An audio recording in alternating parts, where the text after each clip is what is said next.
ओम श्री विष्णवे नमः। हरे कृष्ण। आप सभी का दिन शुभ हो।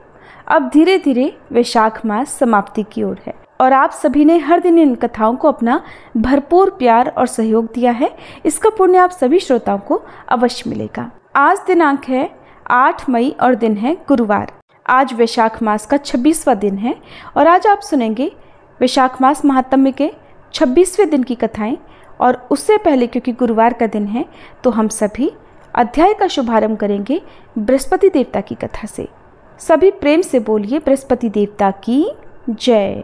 बृहस्पति देवता को सभी देवी देवताओं का गुरु माना गया है, जो कि किसी भी व्यक्ति को ज्ञान और सौभाग्य का वरदान प्रदान करते हैं।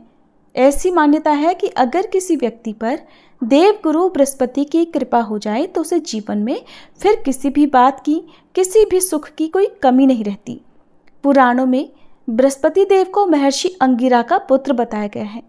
मान्यता है कि जब महर्षि अंगिरा की पत्नी को बहुत समय तक कोई संतान नहीं हुई, तब उन्होंने भगवान ब्रह्मा जी से प्रार्थना की।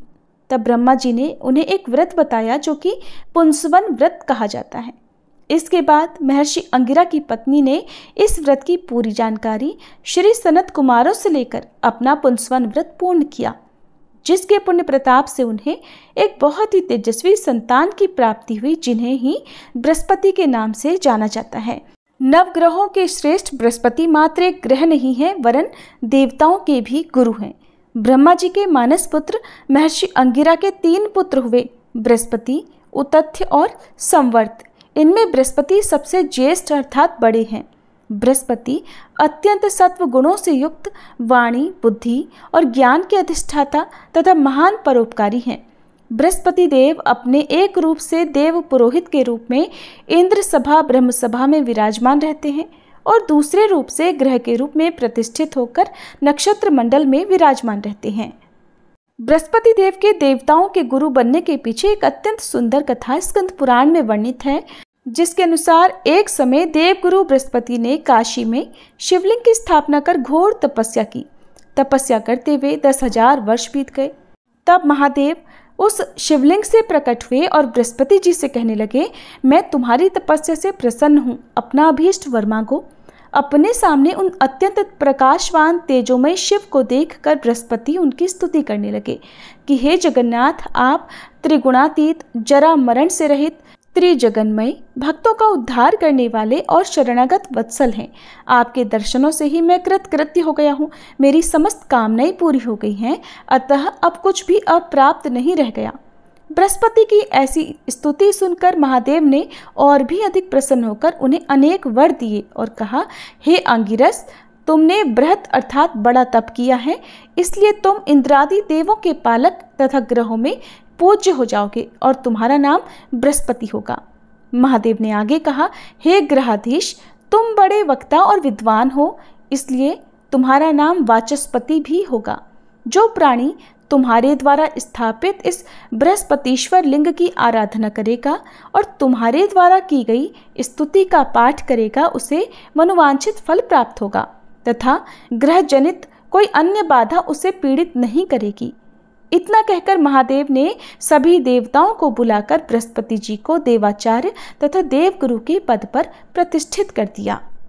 बृहस्पतिवार व्रत की पौराणिक कथा के अनुसार प्राचीन समय की बात है, भारतवर्ष में एक राजा राज्य करता था। वह बड़ा प्रतापी और दानी था। वह नित्य प्रति मंदिर में भगवान के दर्शन करने जाता था। वह ब्राह्मण और गुरु की सेवा किया करता था। उसके द्वार से कोई भी याचक निराश होकर नहीं लौटता था। वह प्रत्येक गुरुवार को व्रत रखता और पूजन करता था। हर दिन गरीबों की सहायता करता था, परंतु ये सब बातें उसकी रानी को अच्छी नहीं लगती थी। वो न तो व्रत करती, न ही किसी को एक भी पैसा दान में देती थी और राजा से भी ऐसा करने को मना किया करती थी। एक समय की बात है कि राजा शिकार खेलने वन को चले गए थे। घर पर रानी और दासी थी। उसी समय गुरु बृहस्पति साधु का रूप धारण करके राजा के दरवाजे पर भिक्षा मांगने आए। साधु ने रानी से भिक्षा मांगी तो वह कहने लगी, हे साधु महाराज, मैं इस दान और पुण्य से तंग आ गई हूँ। इस कार्य के लिए तो मेरे पतिदेव ही बहुत हैं। अब आप ऐसी कृपा करें कि हमारा सारा धन नष्ट हो जाए और मैं आराम से रह सकूं। साधु रूपी बृहस्पति देव ने कहा, हे देवी, तुम बड़ी विचित्र हो। संतान और धन से कोई दुखी नहीं होता है, इसको तो सभी चाहते हैं। पापी भी पुत्र और धन की इच्छा करता है। अगर तुम्हारे पास धन अधिक है तो भूखे मनुष्यों को भोजन कराओ, प्याऊ लगवाओ, ब्राह्मणों को दान दो, धर्मशालाएं बनवाओ, कुआं, तालाब, बावड़ी, बाग, बगीचे आदि का निर्माण कराओ तथा निर्धनों की कुंवारी कन्याओं का विवाह कराओ और यज्ञ आदि करो। इस प्रकार के कर्मों से आपके कुल का और आपका नाम परलोक में सार्थक होगा और स्वर्ग की प्राप्ति होगी। किंतु रानी साधु की इन बातों से खुश नहीं हुई। उसने कहा, हे साधु महाराज, मुझे ऐसे धन की बिल्कुल आवश्यकता नहीं जिसको मैं अन्य लोगों को दान दूं या जिसको रखने और संभालने में ही मेरा सारा समय नष्ट हो जाए। तब साधु ने कहा, हे देवी, अगर तुम्हारी ऐसी ही इच्छा है तो जैसा मैं तुम्हें बताता हूँ तुम वैसा ही करना। बृहस्पतिवार के दिन घर को गोबर से लीपना, अपने केशों को पीली मिट्टी से धोना, राजा से कहना वह दाढ़ी कटवाए, भोजन में मांस मदिरा खाना, कपड़ा धोबी के यहाँ धुलने देना। इस प्रकार 7 बृहस्पतिवार करने से तुम्हारा सब धन नष्ट हो जाएगा। ऐसा कहकर साधु महाराज रूपी बृहस्पति देव अंतर्ध्यान हो गए। रानी ने साधु के कहे अनुसार 7 बृहस्पतिवार तक वैसा ही करने का विचार किया। साधु के बताए अनुसार कार्य करते हुए केवल 3 बृहस्पतिवार ही बीते थे कि उसकी समस्त धन संपत्ति नष्ट हो गई। भोजन के लिए दोनों समय परिवार तरसने लगा तथा सांसारिक भोगों से दुखी रहने लगा। तब वह राजा रानी से कहने लगा, हे रानी, तुम यहाँ पर रहो, मैं दूसरे देश को जाता हूँ, क्योंकि यहाँ पर मुझे सभी मनुष्य जानते हैं, इसलिए मैं यहाँ कोई काम नहीं कर सकता। मैं परदेश जा रहा हूँ, वहाँ कोई काम धंधा करूँगा, शायद हमारे भाग्य बदल जाए। ऐसा कहकर राजा परदेश चला गया। वह वहां जंगल से लकड़ी काट कर लाता और शहर में बेचता। इस तरह जीवन व्यतीत करने लगा। इधर राजा के बिना रानी और दासियां दुखी रहने लगी। किसी दिन भोजन मिलता और किसी दिन जल पीकर ही रह जाती। एक बार रानी और दासियों को 7 दिन तक बिना भोजन के रहना पड़ा तो रानी ने अपनी दासी से कहा, हे दासी, यहाँ पास ही के नगर में मेरी बहन रहती है, वह बड़ी धनवान है, तू उसके पास जा और वहां से 5 सेर बेझर मांग कर ले आ, जिससे कुछ समय के लिए गुजर हो जाएगा। दासी रानी की बहन के पास गई। रानी की बहन उस समय पूजा कर रही थी। दासी ने रानी की बहन से कहा, हे रानी, मुझे आपकी बहन ने भेजा है, मुझे 5 सेर बेझर दे दो। दासी ने ये बात अनेक बार कही, परंतु रानी की बहन ने कोई उत्तर नहीं दिया, क्योंकि उस समय वह बृहस्पतिवार की कथा सुन रही थी। जब दासी को रानी की बहन से कोई उत्तर नहीं मिला तो वह बहुत दुखी हुई। उसे क्रोध भी आया।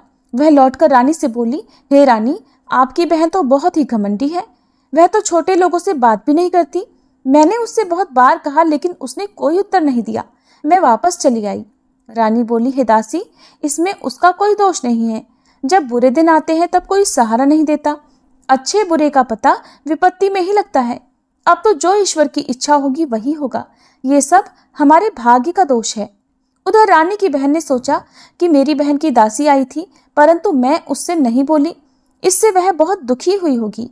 अतः कथा सुनकर और विष्णु भगवान का पूजन समाप्त कर वह अपनी बहन के घर आई और कहने लगी, हे बहन, मैं बृहस्पतिवार का व्रत कर रही थी, तुम्हारी दासी हमारे घर गई थी, परंतु जब तक कथा होती है तब तक हम लोग न उठते हैं और न बोलते हैं, इसलिए मैं नहीं बोली। कहो दासी क्यों गई थी? रानी बोली, बहन, हमारे घर अनाज नहीं था। वैसे तुमसे कोई बात छिपी नहीं है, इस कारण मैंने दासी को तुम्हारे पास 5 सेर बेझर लेने के लिए भेजा था। रानी की बहन बोली, बहन देखो, बृहस्पति भगवान सबकी मनोकामनाएं पूर्ण करते हैं। देखो, शायद तुम्हारे घर में अनाज रखा हो। ये सुनकर दासी घर के अंदर गई तो वहां उसे एक घड़ा बेझर का मिल गया। उसे बड़ी हैरानी हुई, क्योंकि उसने एक एक बर्तन देख लिया था। उसने बाहर आकर रानी को बताया। दासी अपनी रानी से कहने लगी, हे रानी, देखो, वैसे हमको जब अन्न नहीं मिलता तब हम रोज व्रत ही तो करते हैं। अगर इनसे व्रत की विधि और कथा पूछ ली जाए तो उसे हम भी किया करेंगे। दासी के कहने पर रानी ने अपनी बहन से बृहस्पतिवार व्रत के बारे में पूछा। उसकी बहन ने बताया, हे रानी बहन, बृहस्पतिवार को सूर्योदय से पहले उठकर स्नान करके बृहस्पतिवार का व्रत करना चाहिए, लेकिन उस दिन सिर नहीं धोना चाहिए। बृहस्पतिवार के व्रत में चने की दाल और मुनक्का से विष्णु भगवान का केले के वृक्ष की जड़ में पूजन करें तथा दीपक जलावे। उस दिन एक ही समय भोजन करें। भोजन पीले खाद्य पदार्थ का करें और कथा सुने। इस प्रकार करने से गुरु भगवान प्रसन्न होते हैं, अन्न पुत्र धन देते हैं, मनोकामना पूर्ण करते हैं। व्रत और पूजन की विधि बताकर रानी की बहन अपने घर लौट गई। रानी और दासी दोनों ने निश्चय किया कि बृहस्पति देव भगवान का पूजन जरूर करेंगे। 7 दिन बाद जब बृहस्पतिवार आया तो उन्होंने व्रत रखा। घुड़साल में जाकर चना और गुड़ बीन लाई तथा उसकी दाल से केले की जड़ तथा विष्णु भगवान का पूजन किया। अब पीला भोजन कहाँ से आए? दोनों बड़ी दुखी हुई, परंतु उन्होंने व्रत किया था, इस कारण बृहस्पति देव भगवान प्रसन्न थे। एक साधारण व्यक्ति के रूप में वे 2 थालों में सुंदर पीला भोजन लेकर आए और दासी को देकर बोले, हे दासी, ये भोजन तुम्हारे और रानी के लिए है, तुम दोनों कर लेना। दासी भोजन पाकर बहुत प्रसन्न हुई और रानी से बोली, रानी जी भोजन कर लो। रानी को भोजन आने के बारे में कुछ नहीं पता था, इसलिए वह दासी से बोली, जा तू ही भोजन कर, क्यों तू व्यर्थ में हमारी हंसी उड़ाती है। तब दासी बोली, रानी, एक व्यक्ति भोजन दे गया है। तब रानी कहने लगी, वो भोजन तेरे लिए ही देकर गया है, तू ही भोजन कर। दासी ने कहा, वह व्यक्ति हम दोनों के लिए 2 थालों में भोजन देकर गया है, इसलिए मैं और आप दोनों ही साथ साथ भोजन करेंगे। फिर दोनों ने गुरु भगवान को नमस्कार कर भोजन किया। उसके बाद से वे प्रत्येक बृहस्पतिवार को गुरु भगवान का व्रत और पूजन करने लगी। बृहस्पति भगवान की कृपा से उनके पास धन हो गया, परंतु रानी फिर पहले की तरह से आलस्य करने लगी। तब दासी बोली, देखो रानी, तुम पहले भी इसी प्रकार आलस्य करती थी, तुम्हें धन रखने में कष्ट होता था, इस कारण सभी धन नष्ट हो गया। अब गुरु भगवान की कृपा से धन मिला है तो तुम्हें फिर आलस्य होता है।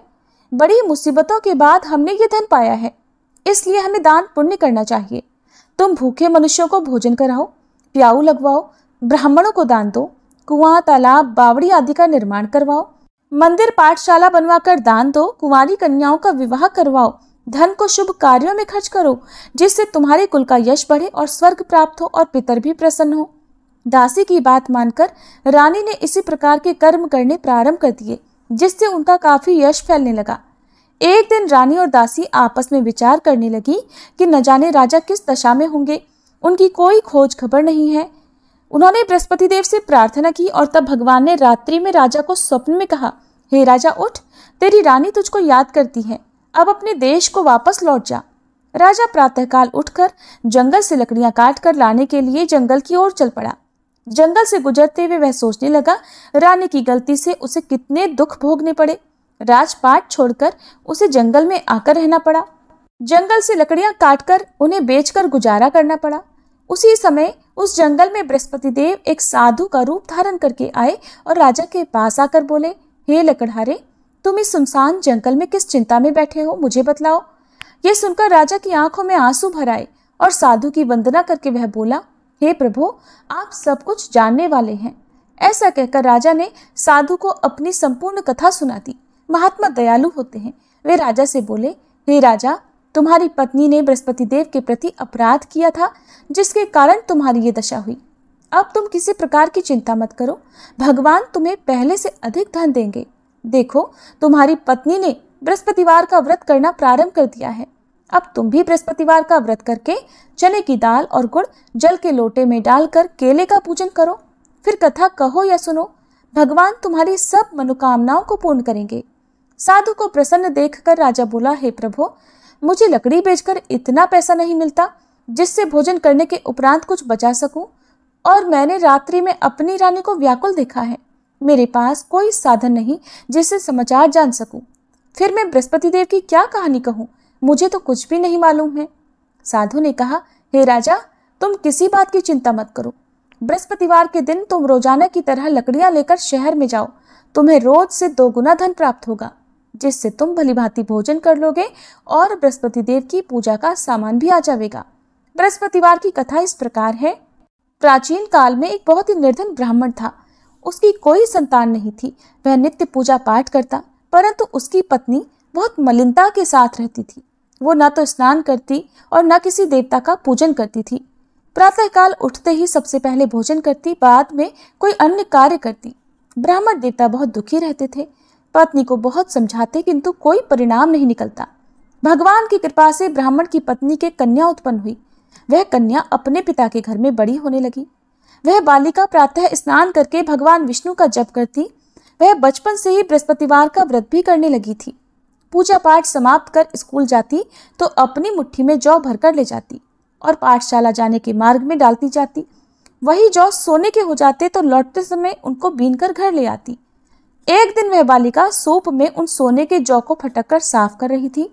तभी उसकी माँ ने देख लिया और कहने लगी, हे बेटी, सोने के जौ को फटकने के लिए सोने का सूप होना चाहिए। दूसरे दिन गुरुवार था। उस कन्या ने व्रत रखा और बृहस्पति देव से प्रार्थना करके कहा, हे प्रभु, यदि मैंने सच्चे मन से आपकी पूजा की हो तो मुझे सोने का सूप दे दो। बृहस्पति देव ने उसकी प्रार्थना स्वीकार कर ली। रोजाना की तरह वह कन्या जौ फैलाती हुई पाठशाला चली गई। पाठशाला से लौटकर जब वह जौ बीन रही थी तो बृहस्पति देव की कृपा से उसे सोने का सूप मिला। उसे वह घर ले आई और उससे जौ साफ करने लगी, परंतु उसकी माँ का वही ढंग रहा। एक दिन की बात है, वह कन्या सोने के सूप में जौ साफ कर रही थी। उस समय उस नगर का राजकुमार वहां से होकर निकला। इस कन्या के रूप और सोने के सूप में जौ को साफ करते देखकर वह उस कन्या पर मोहित हो गया। राजमहल आकर वह भोजन तथा जल त्याग कर उदास होकर लेट गया।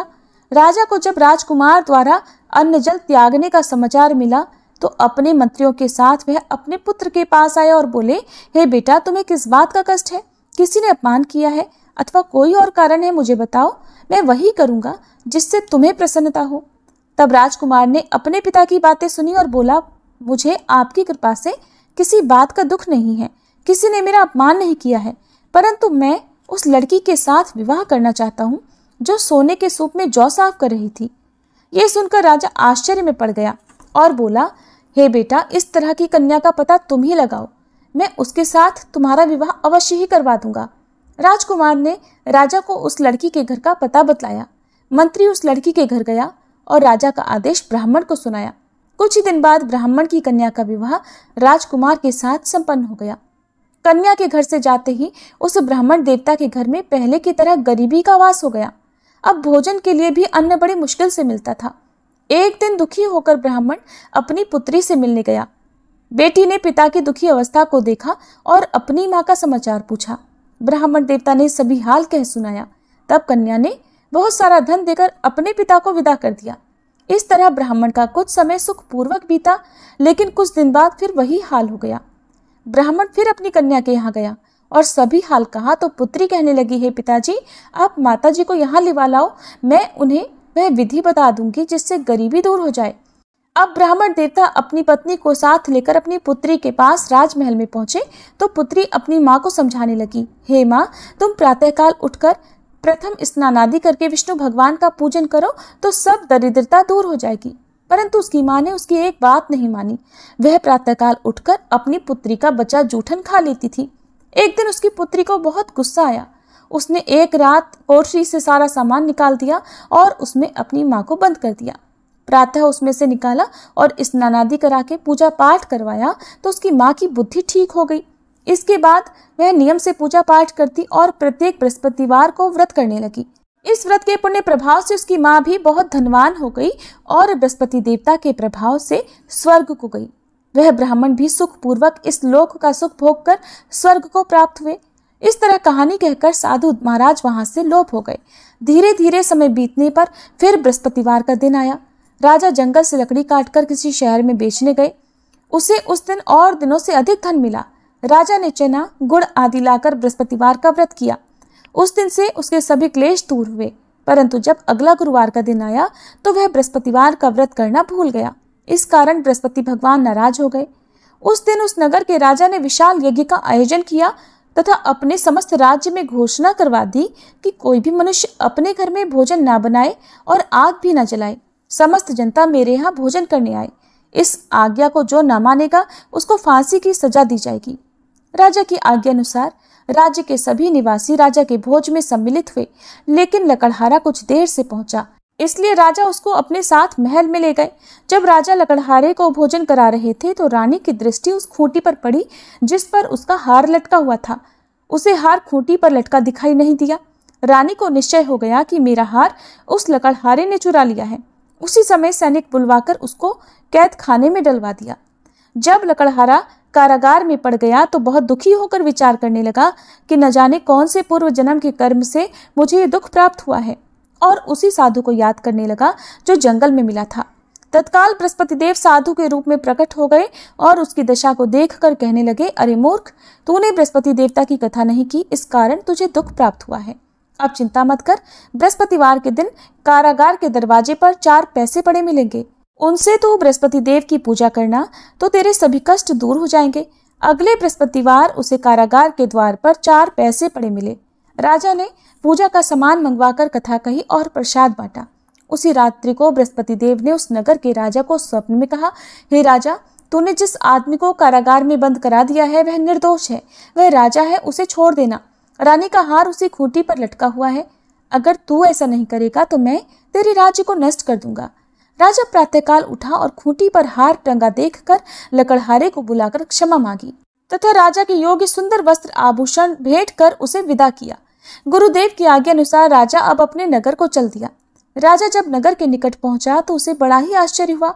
नगर में पहले से अधिक बाग, तालाब और कुएं तथा बहुत सी धर्मशाला, मंदिर आदि बने हुए हैं। राजा ने पूछा कि ये किसका बाग और धर्मशाला है। तब नगर के सब लोग कहने लगे, ये सब रानी और दासी द्वारा बनवाए गए हैं। राजा को आश्चर्य हुआ और गुस्सा भी आया। जब रानी ने खबर सुनी कि राजा आ रहे हैं तो उसने अपनी दासी से कहा, हे दासी, देख, राजा हमको कितनी बुरी हालत में छोड़ गए थे। वह हमारी ऐसी हालत देख कर लौट ना जाए, इसलिए तो दरवाजे पर खड़ी हो जा। रानी की आज्ञा अनुसार दासी दरवाजे पर खड़ी हो गई। जब राजा आए तो उन्हें अपने साथ महल में लिवा लाई। तब राजा ने क्रोध करके अपनी तलवार निकाली और पूछने लगा, बताओ, ये धन तुम्हें कैसे प्राप्त हुआ है। तब रानी ने बताया, हमें ये सब धन बृहस्पति देव के व्रत के प्रभाव से प्राप्त हुआ है।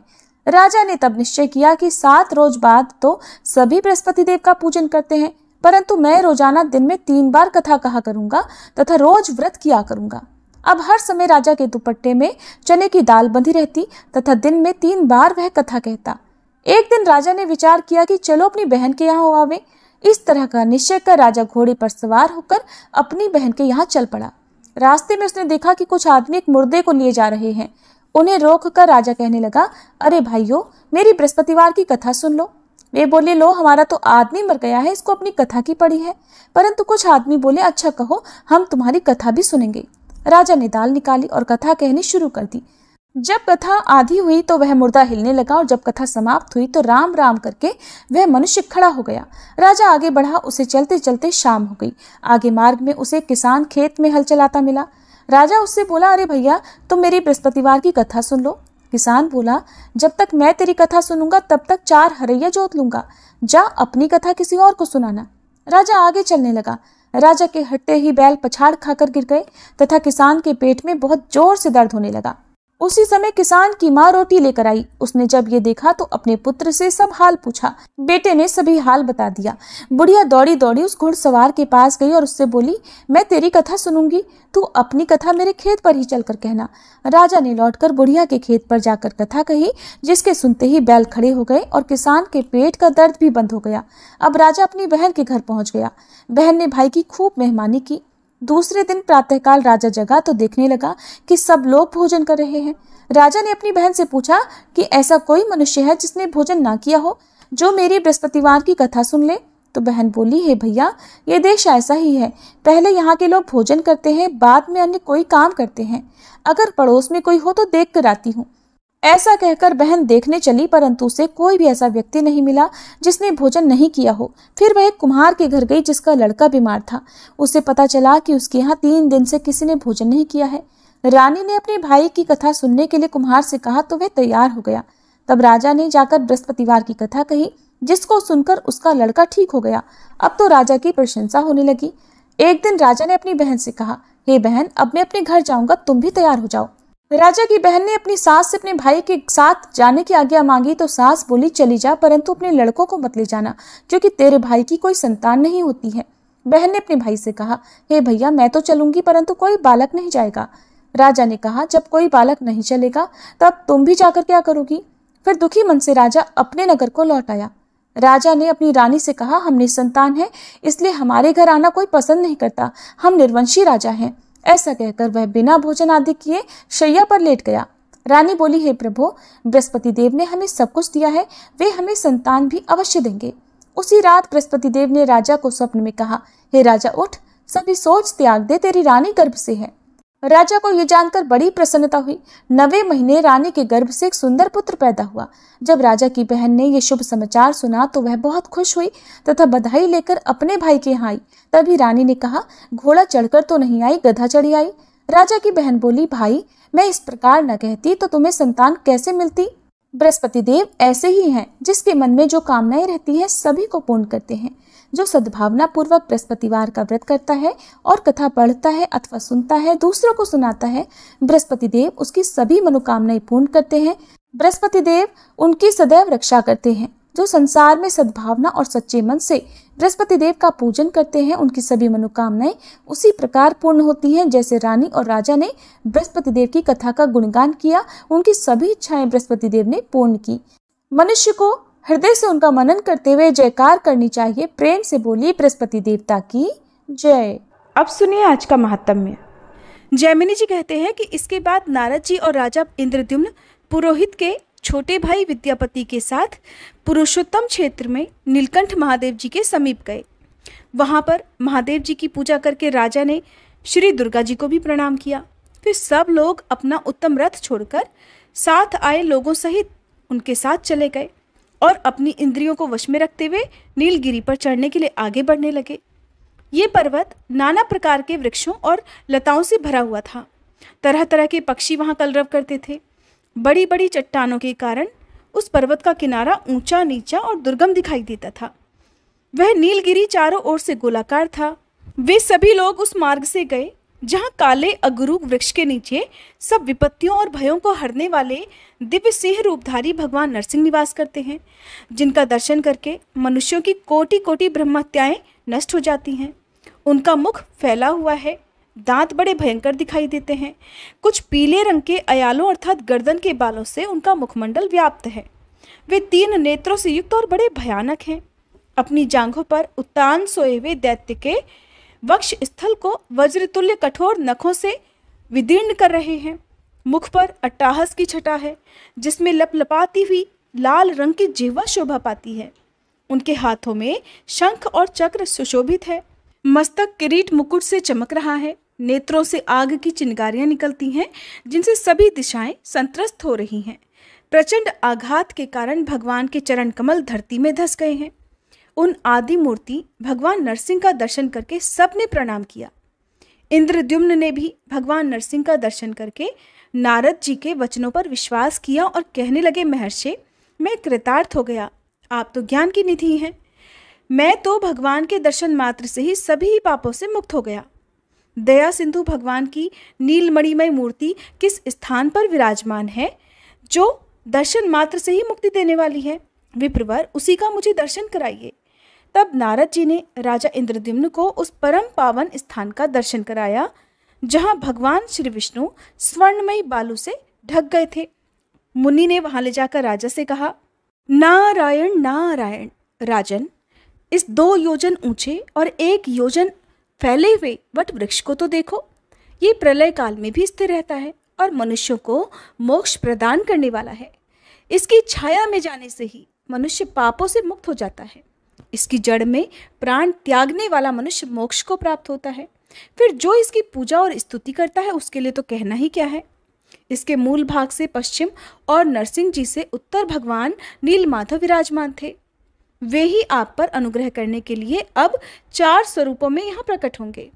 जैसे श्वेत द्वीप के भीतर भगवान का अपना धाम है, ठीक उसी प्रकार जम्बू द्वीप के अंतर्गत यह पुरुषोत्तम क्षेत्र ही भगवान का अपना धाम है।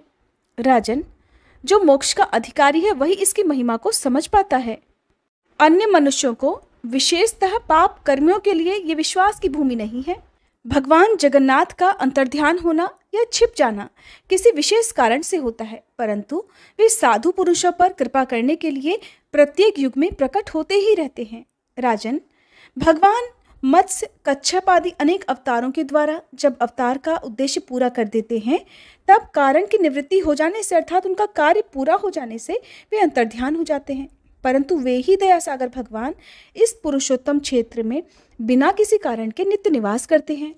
जैसे श्वेत द्वीप से जाकर भगवान विष्णु कहीं और अवतार लेते हैं, उसी प्रकार वहां रहते हुए भी वे द्वारिका, कांची और पुष्कर आदि में कृपा पूर्वक प्रकट हो जाते हैं। राजन, अनेकानेक तीर्थ, देश, क्षेत्र और मंदिरों में भगवान विराज रहे हैं। महात्मा नारद जी के दिखाए हुए उस स्थान को महाराज इंद्रद्युम्न ने साष्टांग प्रणाम किया और भगवान को वहां प्रत्यक्ष स्थित मानकर इस प्रकार उनकी स्तुति की, देव देव जगन्नाथ, शरणागतों की पीड़ा दूर करने वाले हे कमल नयन नारायण, मैं भवसागर में डूबा हुआ हूँ, मेरा उद्धार कीजिए। परमेश्वर, एकमात्र आप ही दुख राशि का विध्वंस करने वाले हैं। शूद्र मनुष्य लेश मात्र सुख की इच्छा से शूद्र देवताओं की सेवा करते हैं। भगवान, आप भक्तिभाव से आराधना करने पर मनुष्यों को साक्षात मोक्ष प्रदान करने वाले हैं। अजामिल ब्राह्मण ने अपने वर्णाश्रमोचित कर्मों का परित्याग करके कौन सा पाप नहीं किया था, किंतु नाथ, वो भी तो आपके नाम का उच्चारण करने मात्र से ही मुक्त हो गया। आपके स्मरण मात्र से ही पाश हाथ में लेकर आए हुए यमदूतों ने उसे छोड़ दिया था। देवेश्वर, सभी शास्त्रीय उपाय आपके दर्शन के लिए ही बताए गए हैं। आपका साक्षात्कार हो जाने पर हृदय के सभी संशय नष्ट हो जाते हैं। उसी क्षण मनुष्य संदेह रहित हो जाता है। प्रभु, आप ही सबको आश्रय देने वाले हैं। मुझ दीन पर अनुग्रह कीजिए। मैं आपसे केवल इतनी ही भीख मांगता हूँ कि आपकी जो मूर्ति यहाँ विराजमान है उसका मैं इन नेत्रों से दर्शन करूँ। इसके सिवा मेरा दूसरा कोई भी प्रयोजन नहीं है। इस प्रकार हाथ जोड़े हुए राजा इंद्रद्युम्न ने भगवान मधुसूदन की स्तुति करके पृथ्वी पर लौटकर उन्हें साष्टांग प्रणाम किया। उस समय उनके नेत्रों में आंसू भर आए थे। ठीक उसी समय आकाशवाणी हुई, जिसे इंद्रद्युम्न ने भी सुना। राजन, चिंता ना करो, मैं तुम्हें प्रत्यक्ष दर्शन दूंगा। देवर्षि नारद ने श्री ब्रह्मा जी का जो वचन तुमसे कहा है, बस तुम उसके अनुसार ही कार्य करो। उस दिव्य वाणी को सुनकर राजा ने नारद जी से कहा, हे देवर्षि, आपने ब्रह्मा जी की आज्ञा से जो कुछ कहा था, इस आकाशवाणी ने भी बिल्कुल वही बात कही है। ब्रह्मा जी साक्षात जगन्नाथ हैं, इन दोनों में कुछ भी भेद नहीं है। और आप ब्रह्मा जी के पुत्र हैं। आपका वचन भगवान का ही वचन है, इसलिए अब मुझे उसका प्रयत्नपूर्वक पालन अवश्य ही करना चाहिए। राजा की बात सुनकर नारद जी कहने लगे, राजन, चलो अब हम लोग भगवान नीलकंठ के पास चलें। वहीं सब राक्षसों का संहार तथा समस्त विघ्नों का निवारण करने वाले भगवान नरसिंह की पश्चिमाभिमुख स्थापना करूंगा।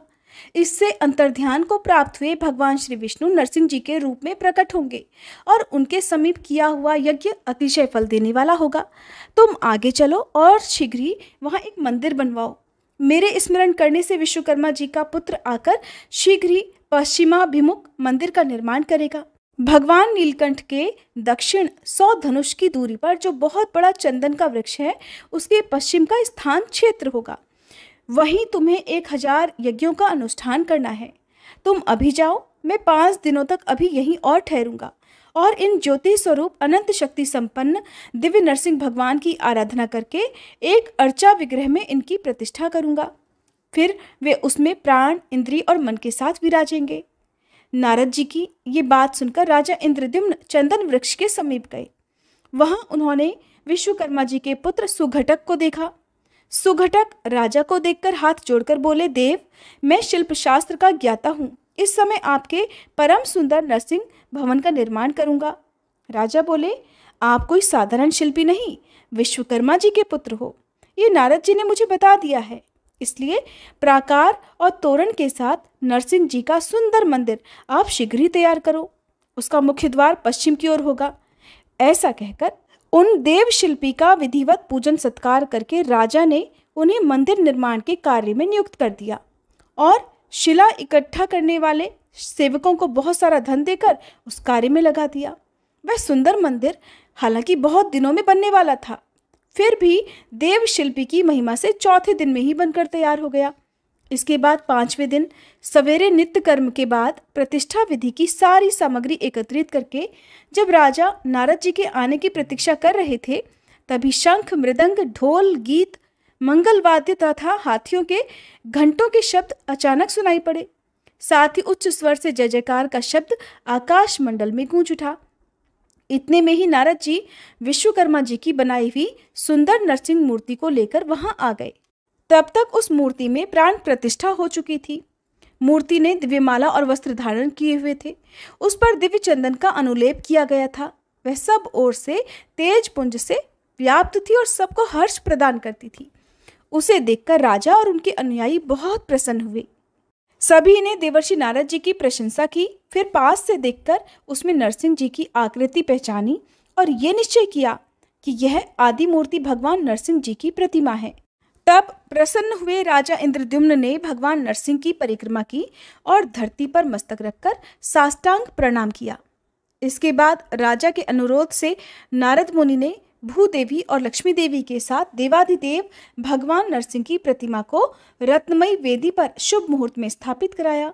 इसके बाद वैष्णव, ब्राह्मण, अन्य नरेशगण तथा बुद्धिमान नारद जी के साथ राजा इंद्रद्युम्न ने उपनिषदों और धर्मशास्त्री स्तोत्रों द्वारा बड़ी प्रसन्नता से भगवान की स्तुति की कि हे भगवान, आप एक अनेक स्थूल, सूक्ष्म तथा अत्यंत लघु शरीर धारण करते हैं। आप आकाश से परे होकर भी आकाश स्वरूप हैं। आपका रूप सदा एक समान रहता है अथवा आप अद्वितीय स्वरूप हैं। आपका आकार आकाश के समान सर्वव्यापी है।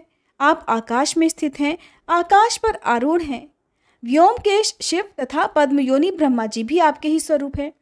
दिव्य नरसिंह रूप में प्रकट हुए हे परमात्मन, आपका तेज कई करोड़ सूर्यों के समान है। प्रभु, आप दुख रूपी समुद्र से मेरा उद्धार कीजिए। आप नित्य समीप हैं, दूर दूर से स्थित हैं, न दूर हैं न पास हैं, तथा बोध्य और बोध आपके ही स्वरूप हैं। दुखों का नाश करने के एकमात्र कारण होकर भी आप वस्तुतः कारण नहीं हैं। सबके संशयों को छिन्न भिन्न करने के लिए आप सबसे पहले प्रकट हुए हैं। स्वामिन, आप मुझे अपने चरणार विंदों की श्रेष्ठ भक्ति प्रदान कीजिए, जो चारों पुरुषार्थों की मूल कारण मानी गई है। भक्तों के अभीष्ट मनोरथ की पूर्ति करने वाले आप भगवान नरसिंह की मैं शरण लेता हूँ। अपने चरणों का आश्रय लेने वाले, लोगों की पाप राशि का विनाश करने वाले दया सागर श्री नरसिंह जी को मैं प्रणाम करता हूँ। तीनों लोक जिनके उदर में स्थित हैं, उन नरसिंह देव जी को मैं नमस्कार करता हूँ। दीनों पर दया करने वाले हे विष्णु, आपको नमस्कार है, नमस्कार है, नमस्कार है।